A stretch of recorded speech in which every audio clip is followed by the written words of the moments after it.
গোঘাট ২ নম্বর পঞ্চায়েত সমিতির উদ্যোগে রক্তদান শিবির। গ্রীষ্মকালীন রক্তের চাহিদা ও ঘাটতি মেটাতে গোঘাট ২ নম্বর পঞ্চায়েত সমিতির উদ্যোগে স্বেচ্ছায় রক্তদান শিবির আয়োজিত হয়। গোঘাট ২ নম্বর বিডি অফিসে এই অনুষ্ঠানের আয়োজন করা হয়। অনুষ্ঠানে উপস্থিত ছিলেন তৃণমূল সাংসদ তথা আরামবাগ সাংগঠনিক জেলার চেয়ারম্যান মিতালি বাগ, তারকেশ্বরের বিধায়ক তথা আরামবাগ সাংগঠনিক জেলার সভাপতি রামেন্দু সিংহ রায়, গোঘাট ২ নম্বর পঞ্চায়েত সমিতির সভাপতি শামিনা বেগম, কামারপুকুর পঞ্চায়েত প্রধান রাজদীপ দে, গোঘাট ২ নম্বর ব্লকের সভাপতি সৌমেন দিগার সহ পঞ্চায়েত সমিতির কর্মাধ্যক্ষরা। আজকের এই রক্তদান শিবিরে বহু সাধারণ মানুষের পাশাপাশি সরকারি কর্মচারীরা রক্তদান করেন। হুগলির গোঘাটের ২ নম্বর ভিডিও অফিস চত্বর থেকে সন্তোষ সাঁতরা রিপোর্ট, সময়ের সংবাদ। রক্তদান শিবির এলেন, একসময় পঞ্চায়েত সমিতি থেকে উঠে যাওয়া, কি বলবেন বিষয়টা, কেমন লাগছে? দেখুন, এটা আমার আরেকটা ঘর আমি বলতে পারি। তার কারণ 18তে আমার পঞ্চায়েত সমিতিতে আমি ছিলাম, তো তখন আমি রক্ত দিয়েছি। রক্ত দেওয়ার অভিজ্ঞতা খুব ভালো লাগে। তারপর আমরা তো সকলেই জানি যে রক্ত এমন একটা জিনিস যে কৃত্রিম উপায়ে কিন্তু এখনও উৎপাদন করা সম্ভব হয়ে ওঠেনি। তো মানুষের কাছে আমাদেরকে মানুষের সাহায্যই নিতে হয়। মানুষকে বাঁচানোর জন্য মানুষের রক্তই আমাদেরকে নিতে হয়। তো গোঘাট ২ নম্বর সমষ্টি উন্নয়ন আধিকারিক যেভাবে উদ্যোগটা নিয়েছেন, ওনাদেরকে আমি সাধুবাদ জানাই। শুধু ওনাকে আমি সাধুবাদ জানানো, ওনার পুরো টিম মানে সমস্ত পঞ্চায়েত সমিতিকে আমি সাধুবাদ জানাবো এভাবে মানুষের পাশে থাকা। তারপর রক্তের চাহিদা রয়েছে, আমরা যতটা সম্ভব পাচ্ছি মাননীয় মুখ্যমন্ত্রী মমতা বন্দ্যোপাধ্যায়ের নির্দেশে আমরা বিভিন্ন জায়গায় রক্তের ক্যাম্প করে যাচ্ছি। কম বেশি করে আমরা যতদূর সম্ভব মানুষের সাথে থাকা, পাশে থাকার আমরা চেষ্টা করে যাচ্ছি। রক্ত পরিষেবা দেওয়ার মধ্যে রক্ত দিয়ে মানুষকে পরিষেবা দেওয়া। তোকে এই রক্তদান শিবির কি বলবেন বিষয়টা নিয়ে? আমাদের মাননীয় মুখ্যমন্ত্রী নির্দেশ দিয়েছিলেন যে এই গ্রীষ্মকালে সাধারণভাবে একটা রক্তের সংকট হয়, সেটা মেটাতে সমস্ত সরকারি সেট আপ থেকেই আমাদের জনপ্রতিনিধিদের সঙ্গে নিয়ে রক্তদান শিবির করতে, যাতে আমাদের গ্রীষ্মকালে রক্তের সংকটটা এড়ানো সম্ভব হয়। সেটার সঙ্গে তাল মিলিয়ে আমাদের ঘাট ২ পঞ্চায়েত সমিতি এখানকার সমস্ত সরকারি দপ্তরের সঙ্গে সামঞ্জস্য রেখে তাদের সঙ্গে নিয়ে একটি রক্তদান শিবির আয়োজন করেছে। সমস্ত স্তরের কর্মচারী এবং আমাদের যারা জনপ্রতিনিধি আছেন তাদের মধ্য থেকেই রক্তদাতারা এসেছেন, এবং আমরা আশা রাখছি যে আমাদের যারা রক্তদাতা তাদের উৎসাহে এবং আমাদের যে সমস্ত মাননীয় অতিথিরা আছেন তারা এসে উৎসাহ প্রদান করেছেন। সকলের অনুপ্রেরণায়, উৎসাহে এবং মূলত আমাদের মাননীয় মুখ্যমন্ত্রীর নির্দেশে তার উৎসাহে আমাদের এই অনুষ্ঠান সাফল্যমণ্ডিত হবে, এবং এই ধরনের আরও অনুষ্ঠান ভবিষ্যতে গোঘাট ২ নয় অন্যান্য সমস্ত ব্লকেই হবে। এবং আমরা আশা রাখবো যে আমাদের মাননীয় মুখ্যমন্ত্রীর উৎসাহে আমাদের এই গ্রীষ্মে কোনো রক্তের সংকট হবে না। কতজন রক্ত দিলেন? হ্যাঁ, আমাদের এখানে প্রাথমিকভাবে লক্ষ্যমাত্রা আছে ৬০, তার থেকে বেশিও হয়ে যেতে পারে, আমরা উৎসাহ দেখে যেটা মনে করছি। Thank you. রক্তদান একটা মহান দান। এখন গ্রীষ্মকাল, এই সময় সাধারণত ডোনাররা রক্ত দিতে অনিচ্ছুক থাকে, কিন্তু চিকিৎসা তো থেমে থাকবে না।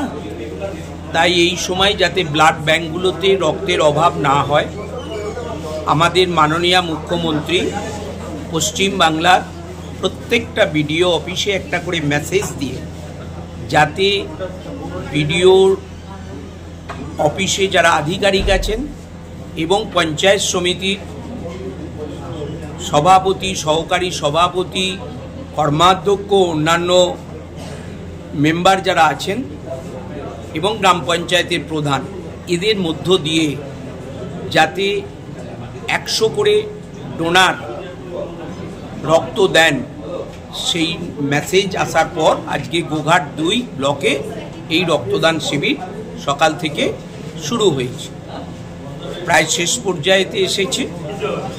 রক্তদান প্রায় ৮০-র কাছাকাছি যে পৌঁছে গেছে।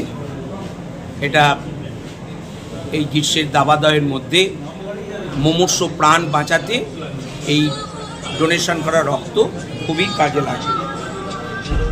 এই রক্তদান শিবিরে রক্তদান শিবিরে ২বার প্রদীপ প্রজ্বলন, কি বলবেন? কিসের ২বার প্রদীপ প্রজ্বলন? এর আগে মিতালি বাগ এসেছিলেন, তিনিও প্রদীপ প্রজ্বলন করেছেন, আপনিও করলেন। এখন বিডিও সাহেব কি কথা বললেন? রক্তদাতাদের উৎসাহিত করার জন্য দ্বীপ জেলে আমাদের তারকেশ্বরের বিধায়ক প্রদীপটা জ্বালাচ্ছেন, আর সাংসদ এসেছিলেন, তিনি অনুষ্ঠানের সূচনা করে দ্বীপ জ্বালিয়েছেন। ২ নম্বর পঞ্চায়েত সমিতি থেকে আপনি একজন নির্বাচিত জনপ্রতিনিধি, আজ এখানে রক্তদান শিবির, কি বলবেন? এটা আমাদের মাননীয় মুখ্যমন্ত্রী মমতা বন্দ্যোপাধ্যায়ের নির্দেশে আজকে গোঘাট 2 নম্বর পঞ্চায়েত সমিতি আজকে একটি রক্তদান শিবিরের আয়োজন করা হয়েছে। মূলত এই রক্তদান শিবিরের আয়োজনের যেটা আমাদের উদ্দেশ্য সেটা হচ্ছে যে এই প্রচণ্ড দাবাদহ, হ্যাঁ এই যে প্রচণ্ড দাবাদহ গ্রীষ্মকালে যে রক্তের যে একটা সংকট দেখা দেয়, যেহেতু আরামবাগ মেডিকেল কলেজ আছে, এখানে মেডিকেল কলেজের যে ব্লাড ব্যাঙ্ক, সেই ব্লাড ব্যাঙ্কে প্রচুর মুমূর্ষু রুগী এবং থ্যালাসেমিয়া রুগী এর উপর ডিপেন্ড করে থাকে।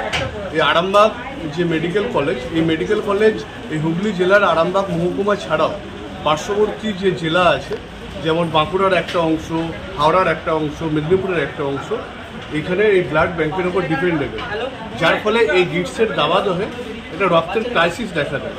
আমাদের স্বাভাবিকভাবে আমরা দেখেছি যে রক্তদান শিবির সাধারণত গ্রীষ্মকালে অনেকে করতে চায় না, তাই আমরা যাতে রক্তের ক্রাইসিস যাতে না ঘটে, মুমূর্ষু রুগী এবং থ্যালাসেমিয়া পেশেন্টদের যাতে কোনো রকম বাড়ির লোকের কোনো অসুবিধা না হয়, তার জন্যই আমাদের মাননীয় মুখ্যমন্ত্রী নির্দেশ দিয়েছেন প্রত্যেকটা পঞ্চায়েত সমিতিকে একটু করে রক্তদান শিবির করার জন্য। পঞ্চায়েত সমিতি এবং সেই পঞ্চায়েত সমিতি ব্লকের আন্ডারে যে সমস্ত পঞ্চায়েত আছে এগুলো রক্তদান শিবির, তারই নির্দেশ মতন ওনার নির্দেশ মতন আমরা আজকে গোঘাট পঞ্চায়েত সমিতি এখানের যে মিটিং হলে আমরা রক্তদান শিবির করছি।